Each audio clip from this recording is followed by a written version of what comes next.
Corporate ట్యాక్స్లో ఎక్కడైతే కడుతున్నారో ఆ రాష్ట్రానికి వెళ్తుంది ఆ షేరు. అవి రారు ఇక్కడికి. వస్తారంటే వాళ్ళ దగ్గర ఎగ్జిక్యూటివ్లు వాళ్ళు అందరూ మానేస్తారు. మేము హైదరాబాద్లో ఉంటాం కానీ ఎక్కడ మీరు తీసుకెళ్ళి ఎక్కడ విజయవాడ గుంటూరు ఆ తుప్పల్లో పెట్టారంటే మేము రావండి, ఆ మధ్యలో ఆ క్యాపిటల్ అమరావతి అన్నారు, అక్కడ ఏమీ లేదు, మేము రావండి అని పోతారు. అందుకే పెట్టట్లేదు. మీరే రాకుండా బయట నుంచి పెద్ద పెద్దవాళ్ళు ఎవరో వాళ్ళు వస్తారు వీళ్ళు వస్తారంటే ఎందుకు వస్తారు? మీరు అట్లీస్ట్ ఆ ఆఫీస్ మెయిన్ ఆఫీస్ అక్కడ పెట్టండి. ఇది నేను ఎప్పటి నుంచి మొత్తుకుంటున్నాను. నేను ఎందుకు రాజమండ్రిలోనే ప్రెస్ మీట్ పెడతానంటే మీ అందరికీ తెలుసు మనం ఇలా మొత్తుకుంటూనే ఉంటాం మనం అని. మిగతా చోటుకి వెళ్తే విచిత్రంగా కొత్తగా అడిగినట్టు అడుగుతారు. ఎవడో వస్తాడన్నదంతా ఉత్తి మాయండి. ఇక్కడ ఏదో ఉండాలి, స్పెషల్ కేటగిరీ స్టేటస్ ఇచ్చి ట్యాక్స్ ఇన్సెంటివ్స్ ఇస్తే అప్పుడు ఎవడైనా వస్తాడు ఇక్కడికి. లేకపోతే ఇక్కడికి రావడానికి అవకాశం ఏంటి, అవసరం ఏంటి? ఇప్పుడు వైజాగ్లో ఏదో వస్తుంది అంటున్నారు గూగుల్, దాని మీద ఒకసారి చూడండి ఎందుకు వస్తుంది ఇక్కడని. ఈ చుట్టుపక్కల మిగతా దేశాల వాళ్ళందరూ ఒప్పుకోలేదు. ఒప్పుకోకపోతే ఈ ఆదాని అన్నది ఎప్పటి నుంచో ట్రై చేస్తున్నాడు. ఆదానికి గూగుల్కి జరిగింది, వస్తున్నారు. సరే రావడం వల్ల ఎంప్లాయ్మెంట్ వస్తుందో ఇంకోటి వస్తుందో అది వేరే విషయం. గూగుల్ పోర్ట్లు కట్టడం అనేది తీసుకొచ్చి తెలంగాణలో పెట్టండి అంటే ఎవడైనా వెళ్తాడా? పోర్ట్ కట్టాలంటే సముద్రం ఉండాలి, సముద్రం ఉన్న చోటకే వస్తారు. అలాగే తెలంగాణలో ఉన్న అడ్వాంటేజెస్ తెలంగాణకు ఉన్నాయి, అక్కడికి వెళ్ళే ఉన్నాయి, అక్కడికి వెళ్తున్నాయి. ఏ వ్యాపారస్తుడైనా వచ్చి ఇక్కడ వ్యాపారం పెట్టాలంటే వాడికి లాభం వస్తే పెడతాడు తప్ప మన ప్రచారానికి లోబడి ఏవి రాదు. మనకన్నా ఎక్కువ తెలుసు వాళ్ళకి. వాళ్ళ సర్వేలు వాళ్ళు చేయించుకుంటారు, చేయించుకుని వాళ్ళు దాన్ని బట్టే వెళ్తారు. మనం ఏదో ప్రచారం వాడు వచ్చాడు వీడు వచ్చాడంటే కేవలం మన కోసం జనం చూసి ఆహా చాలా బాగుంది వచ్చేస్తుంది అనుకోవడానికి తప్ప దీనివల్ల పెద్దగా మార్పు జరిగేది ఏముండదు. మీరు ఇప్పుడు ఆ స్పెషల్ కేటగిరీ స్టేటస్ అనేది ఏముందో గత 10 ఏళ్ళుగా లెక్కలు చూపించి తీసుకురండి. గత 10 ఏళ్ళుగా మన రెవెన్యూ ఎలా ఉండేది? రెవెన్యూ పడిపోలేదు, బ్రహ్మాండంగా ఉందంటారు. ఇంకేం చేస్తాం? నిన్న 100 రూపాయలు వచ్చిందండి, ఈవేళ 150 రూపాయలు వచ్చింది, ఇంతకన్నా ఏం కావాలని. అది కాదు లెక్క. బాగా బ్యాడ్ స్టేట్ అనుకున్నటువంటి బీహార్లో నిన్న 100 రూపాయలు వచ్చేది 200 అయింది. ఆంధ్రప్రదేశ్లో మాత్రం 100 150 అయింది. ఈ కంపారిటివ్ స్టేట్మెంట్ చూపించాలి. తెలంగాణ ఆంధ్ర కలిసి ఉన్నప్పుడు ఎలా ఉండేది రెవెన్యూ, విడిపోయిన తర్వాత ఎలా ఉంది? మాకన్నా చిన్న రాష్ట్రాలు, వెనకబడిన రాష్ట్రాలు మాకన్నా పైకి ఎలా వచ్చేస్తున్నాయి? మాకు చిన్న క్వశ్చన్ ఇస్తున్నారు. 5 ఏళ్ళకని చెప్పి పార్లమెంట్లో ప్రధానమంత్రి గారు ప్రామిస్ చేశాడు. కాదు 10 ఏళ్ళు ఇవ్వాలని జైట్లీ వెంకయ్యనాయుడు ఇద్దరు గొడవ చేశారు. ఇదంతా ఆన్ రికార్డు, రాజ్యసభ రికార్డు, మనందరికీ కూడా తెలుసు. మీ ఇప్పుడు ఇవాళ మీ దయాదాక్షిణ్యాల మీద ఆధారపడి అక్కడ ప్రభుత్వం ఉంది. ఇప్పుడు కూడా మీరు అడగకపోతే ఎలాగది?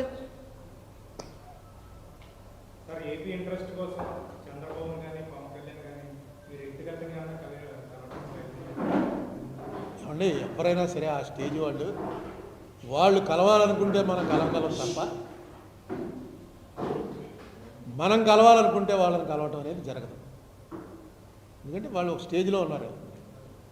సో ఏదైనా ఇప్పుడు ఇలా మాట్లాడాను, నన్ను కలవాలని వాళ్ళు ఎవరైనా అనుకుంటే వెంటనే వెళ్తాం. ఎందుకన్నా ముఖ్యమంత్రి కేసీఆర్ పిలిస్తే నేను కేసీఆర్ తెలంగాణ ముఖ్యమంత్రి ఒకసారి రాకూడదా అన్నాడు. అయిపోతుంది, ఎందుకు రానండి వస్తాను. నన్ను ఏదంటే ముఖ్యమంత్రి తిట్టారు. తర్వాత కాంగ్రెస్ వాళ్ళు అందరూ కేసీఆర్తో వెళ్ళి కలుస్తాను, ఇది రేవంత్ రెడ్డే తెగ తిట్టేశాడు, నీ మీద గౌరవం ఉండేది మొత్తం పోయింది, కేసీఆర్ని వెళ్ళి కలుస్తాం. వాళ్ళ రాజకీయాలు వాళ్ళకు ఉంటాయి. మనకైనా కేసీఆర్ కలిశాను. నేను కేసీఆర్ నాతో మాట్లాడింది కూడా నాకు నచ్చింది. యాంటీ బీజేపీ, నేను యాంటీ బీజేపీ, అందుకే పిలిచానని చెప్పాడు. అలాగే చంద్రబాబు నాయుడు గారు ఆయన అంతటా ఆయన పిలవలా. నేను ప్రెస్ మీట్లో చెప్పిన దాన్ని చూసే ఆయన కౌరు పెట్టాడు రమణమని. ఒకసారి వెళ్తే మన దీని దాకా వెళ్ళిన తర్వాత, హనుమాన్ జంక్షన్ దాకా వెళ్ళిన తర్వాత అక్కడ ఇది పడవలు మునిగిపోయి చచ్చిపోయారు చాలామంది, గుర్తుందా? పాపికొండల మధ్యలో చాలా పెద్ద యాక్సిడెంట్ అది. ఆయన వెంటనే ఆ విషయం తెలియక అందుకని ఏం చేశారంటే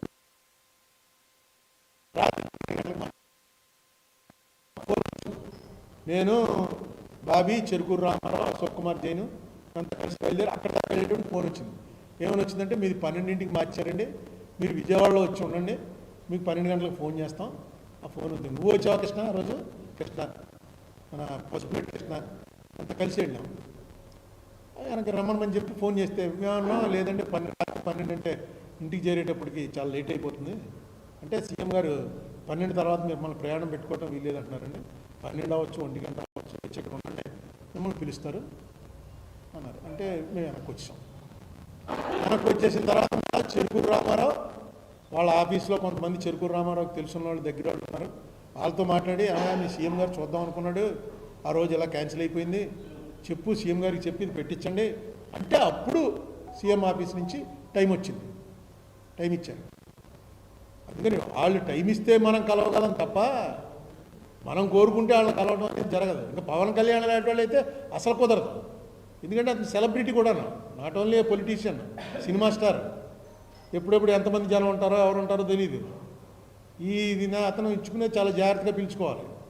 నెక్స్ట్ అతను ఇప్పుడు బీజేపీ, అతను అసలు యాక్చువల్ ఎలియన్స్ బీజేపీకి పవన్ కళ్యాణ్కే. నేను బీజేపీకి ఎగెనిస్ట్, అది అందరికీ తెలుసు.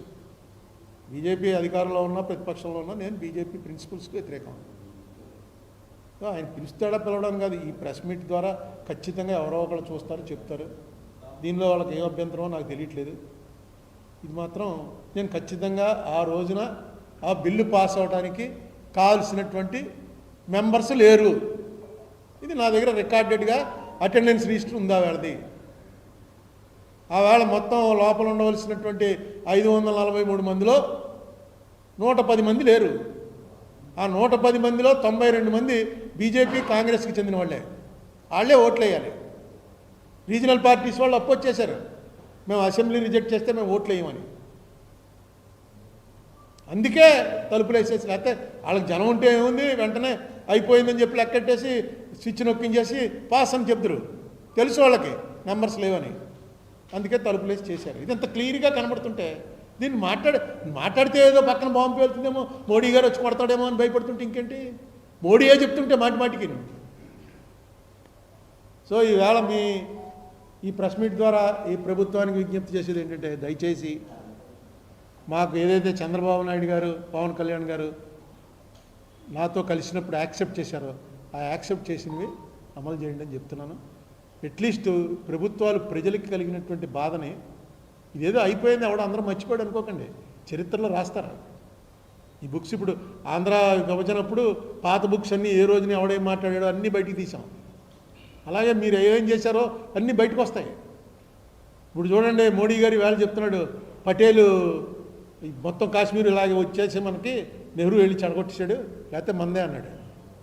చరిత్ర కాదు ఇది, ఈయన సొంతం. చరిత్రలో రికార్డ్ అయి ఉన్నాయి, అవి తీసి చూపిస్తారు. బాబు చరిత్రలో ఏవో రికార్డ్ అయిందో చూడు. ఇదిగో గాంధీ గారు మనవడు రాసినటువంటి పటేల్ మీద బయోగ్రఫీ ఏం రాశాడో ఒకసారి చూడు. అందులో క్లియర్గా పటేల్ గారు ఏం చెప్పాడంటే, జూనాగఢ్ ముస్లిం రూలరు, జనమంతా హిందువులు. హైదరాబాద్ ముస్లిం రూలరు, జనమంతా హిందువులు. కాశ్మీర్ హిందూ రూలరు, జనమంతా ముస్లిమ్సు. జూనాగఢ్, హైదరాబాదు నోరు మూసుకుని మీరు వదిలేయండి, కాశ్మీర్ మేము వదిలేస్తాం. లేదు కాశ్మీర్లో మీరు గొడవ చేశారా, ఈ రెండింటిలో కూడా మేము గొడవ చేస్తాం అని డైరెక్ట్గా చెప్పాడు. ఎవరికి? జిన్నాకి. మీరు రూలర్ ఉన్నప్పుడు కూడా కాశ్మీర్లో ముస్లింలు ఎక్కువ. అయితే కాశ్మీర్ ఎందుకు వచ్చింది మనకి? నెహ్రూ ఒప్పుకోలే. నెహ్రూ ఎందుకు ఒప్పుకోలేదంటే, నేను అక్కడ పుట్టాను, నాది అది, మా ఊరు అది, మా ఊరు వదలను అని గొడవ చేశాడు. చేస్తే అంబేద్కర్ గారు పార్లమెంట్లో అన్నాడు, అంబేద్కర్ ఏమైనా నెహ్రూ నువ్వు 300 సంవత్సరాల క్రితం మీ వాళ్ళందరూ వచ్చేసారు ఇక్కడికి, నువ్వు ఇంకా కాశ్మీర్ వాడిని అంటావేంటి? అసలు మా డబ్బు అంతా తీసుకెళ్ళి ఆ కాశ్మీర్ మీద ఖర్చు పెట్టాను, నీకు ఎవడిచ్చాడు రైట్? ఇది పార్లమెంట్ రికార్డు. పార్లమెంట్లో అంబేద్కర్ అడిగింది ఎవరెవరు దారిపోయేవాడు కాదు.